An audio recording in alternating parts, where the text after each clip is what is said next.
खुशखबरी ये है कि उत्तर प्रदेश शिक्षा चयन आयोग द्वारा यूपी टेट 2026 के लिए जो डेट जारी की गई है वह जुलाई में है। जुलाई 2 जुलाई 3 जुलाई और 4 जुलाई को है, ठीक है ना। तो अपनी तैयारी आप लोग बेहतर तरीके से बनाएं। नोटिफिकेशन आपका कह सकते हैं कि फॉर्म भरने का कभी भी जारी हो सकता है, तो हर एक समय आपका बहुत ही कीमती है। सभी समय का उपयोग करते हुए आप तैयारी बेटर तरीके से करेंगे। यहाँ पर मैं इस वीडियो में मैं यूपी टेट का जो पेपर 1 है उसके सिलेबस के बारे में डिस्कस करूंगा। क्या चीजें नई जुड़ी हैं, क्या चीजें मतलब हटी हैं, कैसे कैसे पेपर पूछे जाएंगे, पेपर का पैटर्न क्या है, उस सब पे हम डिस्कस करेंगे। तो आइए सबसे पहले हम देखते हैं पेपर का पैटर्न क्या है। तो पेपर का पैटर्न जैसा कि आप सभी जानते हैं कि 30 मार्क्स का आपका सीडीपी से क्वेश्चन आते हैं और 30 मार्क्स ईवीएस से क्वेश्चन आते हैं और 30 मार्क्स आपका मैथ से क्वेश्चन आते हैं और 30 मार्क्स आपके लैंग्वेज 1 से और 30 मार्क्स आपके लैंग्वेज 2 से। तो लैंग्वेज 1 और लैंग्वेज 2, लैंग्वेज 1 किसी का हिंदी होता है, किसी का इंग्लिश होता है। लैंग्वेज 2 किसी का हिंदी होता है, किसी का इंग्लिश होता है, किसी का संस्कृत भी होता है, ठीक है ना। तो इस हिसाब से आप लैंग्वेज अपना अपना चूज कर लेंगे कि आपका लैंग्वेज है। तो 5 सब्जेक्ट आपके सीटेट कह सकते हैं कि यूपी टेट का जो पेपर 1 है उसमें आपके होते हैं। सीटेट पेपर 1 में भी सेम यही होता है, ठीक है ना।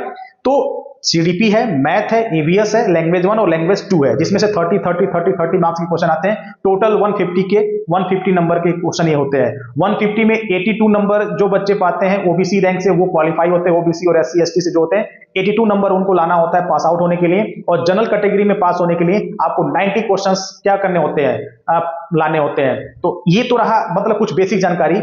अब सिलेबस की बात कर लें कि सीडीपी में क्या ये पूछेंगे, मैथ में क्या ये पूछेंगे और इन्वायरमेंटल स्टडीज यानी ईवीएस में क्या ये पूछेंगे, हिंदी में क्या पूछेंगे। तो आइए इसको एक एक करके देखते हैं, बड़े ध्यान से इसको समझेंगे और कहीं नोट आउट कर लेंगे, क्योंकि तैयारी हमको उसी सिलेबस के हिसाब से ही करना है। तो सबसे पहले अगर हम बात करें इसके सिलेबस में, जो पहला है हम बात करेंगे यहाँ पे सीडीपी की यानी बाल विकास एवं शिक्षण विधियों की बात करेंगे।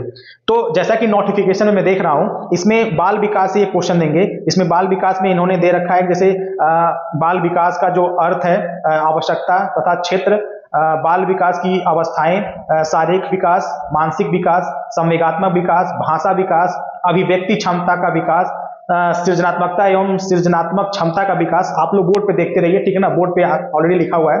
बाल विकास के आधार एवं उनको प्रभावित करने वाले कारक, वंशानुक्रम, वातावरण, सामाजिक विद्यालय संचार माध्यम। यहाँ तक कि सीखने का जो अर्थ एवं सिद्धांत है उसमें से ये अधिगम जिसको बोलते हैं सीखना का अर्थ प्रभावित करने वाले कारक, अधिगम की प्रभावशाली विधियां, इससे क्वेश्चन आएगा। अधिगम के नियम जिसमें थॉर्नडाइक के सीखने के मुख्य नियम एवं अधिगम में उनका महत्व भी देखने को मिलेगा। थॉर्नडाइक के बारे में पढ़ने को मिलेगा मतलब आपको पढ़ना ही है।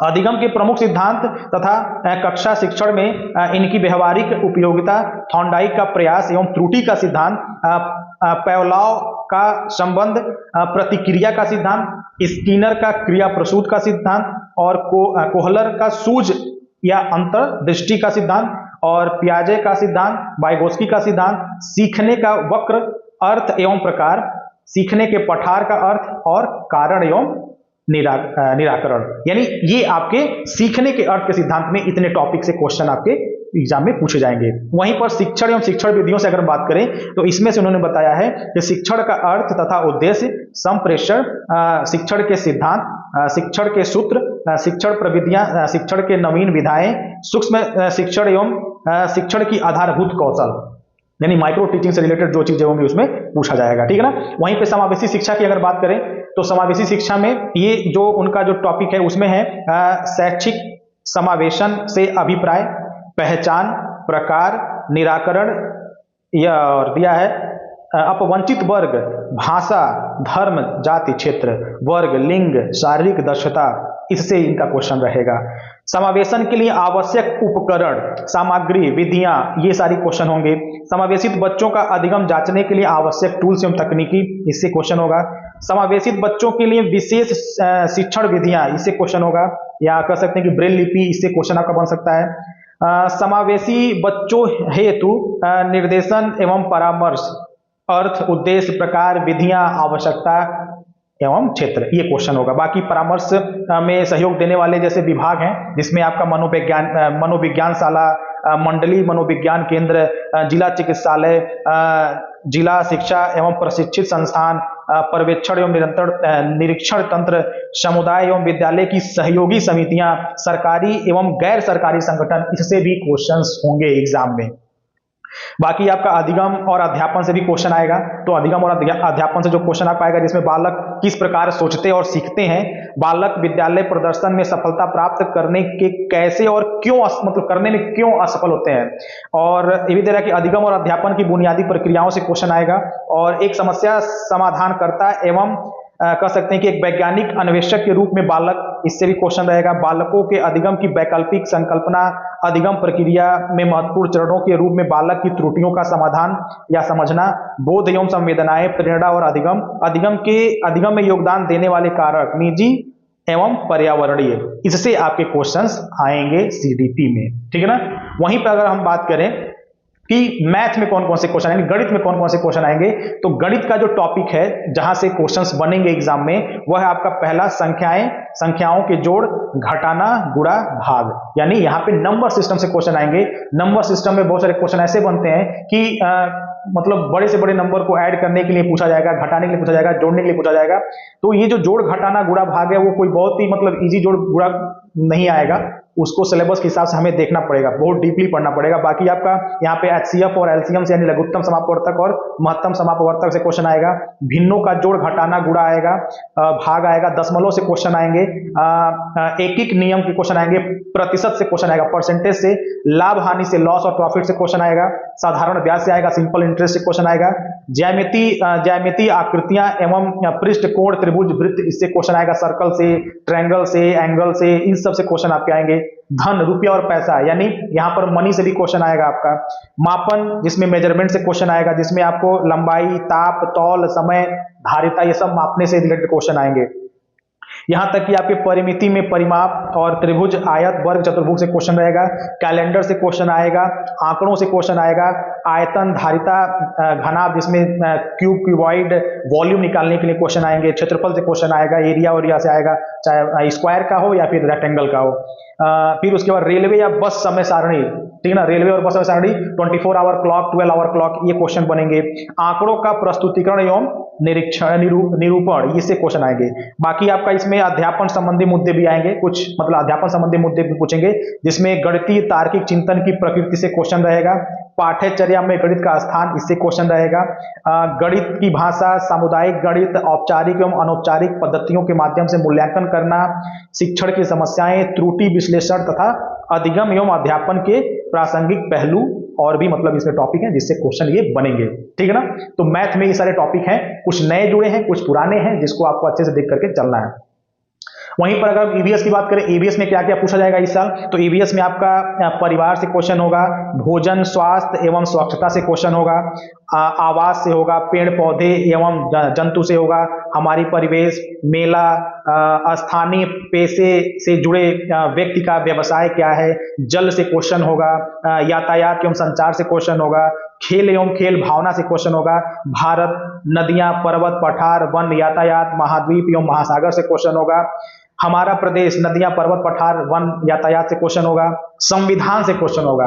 ध्यान दीजिएगा, संविधान जो टॉपिक है वो आपका पेपर 2 में भी है, एसएसटी में, और ईवीएस में भी आपका संविधान है। बहुत सारे लोग कंफ्यूज रहते हैं कि संविधान टॉपिक नहीं है ईवीएस का, लेकिन मैं आपको बता दूं कि संविधान जो है वो पेपर 1 में ईवीएस में भी पूछा जाता है, ठीक है ना। तो आप लोगों को सिलेबस इसीलिए बताया जा रहा है कि आप लोग पहले से कंफर्म रहे कि क्या चीजें पढ़नी है, क्या नहीं पढ़नी है, ठीक है ना। तो संविधान से भी क्वेश्चन इसमें आएगा।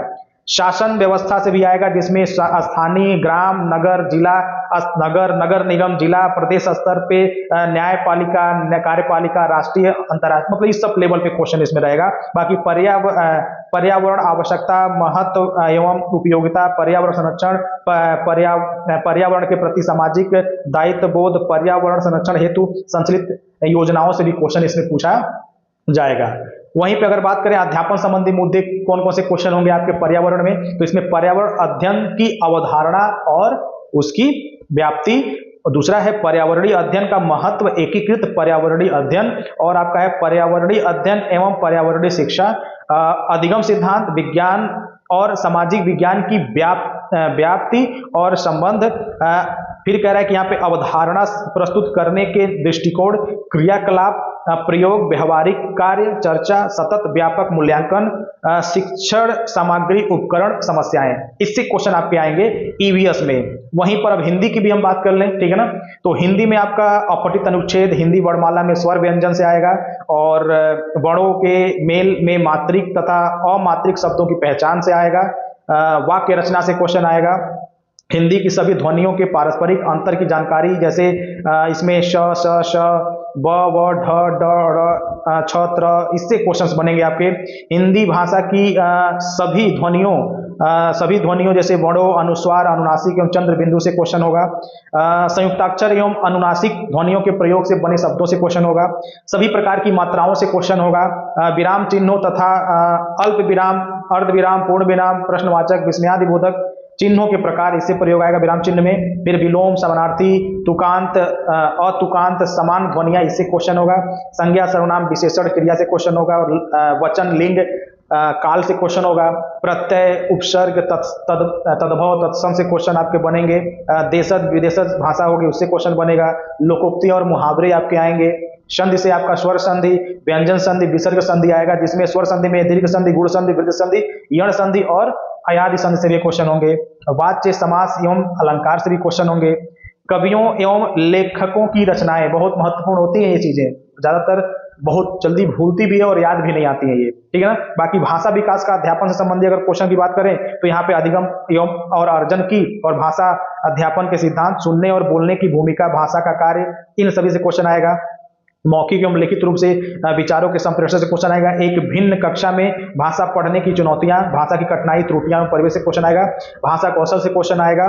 भाषा बोधात्मक एवं प्रवीणता का मूल्यांकन करना, बोलना, सुनना, पढ़ना, लिखना, इससे क्वेश्चन आएगा। और अध्यापन, अधिगम सामग्रियां, पाठ्य पुस्तक, मल्टीमीडिया सामग्री, कक्षा का बहुभाषाई संसाधन और उपचारात्मक अध्ययन से क्वेश्चन बनेंगे। बाकी पेपर 2 जो है आपका संस्कृत है, इंग्लिश है, क्या है उसको आप अपने हिसाब से चेक कर लेंगे, ठीक है ना। तो ये पेपर 1 के कुछ मतलब कह सकते हैं कि जो मेन सब्जेक्ट थे उसमें से क्या क्या चीजें आपके पूछ जाएंगी, इसके सारे कह सकते हैं कि सिलेबस थे। तो उम्मीद है सारा इंफॉर्मेटिव आपको लगा होगा, और आप उसी हिसाब से अपना क्या करेंगे, एक सिलेबस बनाइए पहले, और फिर सिलेबस को आप क्या करेंगे, एक एक करके देखेंगे। आपको कल एक वीडियो मिलेगा जिसमें मैं मैथ से स्टार्ट कर रहा हूं, मैथ भी मिलेगा, सीडीपी भी मिलेगा, इन्वायरमेंटल स्टडी भी मिलेगा, हर तरह की वीडियो आपको कर सकते हैं चैनल के माध्यम से मिलेगा, डेली मिलेगा, छोटे छोटे टॉपिक मिलेगा, बहुत बड़ी वीडियोस नहीं मिलेंगी। आप डेली इजीली एक वीडियो 10 से 15 मिनट की मिलेगी, जिसे आप देख करके नोट्स बनाते रहेंगे, क्योंकि एग्जाम आपका जुलाई में है, तो आपके पास बहुत समय है बीच में आराम से तैयारी करने का, ठीक है ना। तो कल आपका मैथ का नंबर सिस्टम का आपका एक कह सकते हैं कि वीडियो जाएगा छोटा सा, जिसमें मैं टाइप्स ऑफ नंबर्स की बात करूंगा, जिसमें कितने प्रकार के नंबर होते हैं, ठीक है ना, नेचुरल नंबर, होल नंबर, ये सारी चीजों के बारे में डिस्कस की जाएंगी। तो उम्मीद है काफी इंफॉर्मेटिव आपको ये वीडियो लगी, ठीक है ना। यह जानकारी आप अपने दोस्तों को शेयर करेंगे, और हाँ, बेल आइकन दबाना नहीं भूलेंगे, सब्सक्राइब कर लेंगे और बेल आइकन दबा लेंगे, जिससे कि जैसे मैं वीडियो अपलोड करूं आप लोगों को स्क्रीन पे एक नोटिफिकेशन पहुंच जाए, ठीक है। धन्यवाद।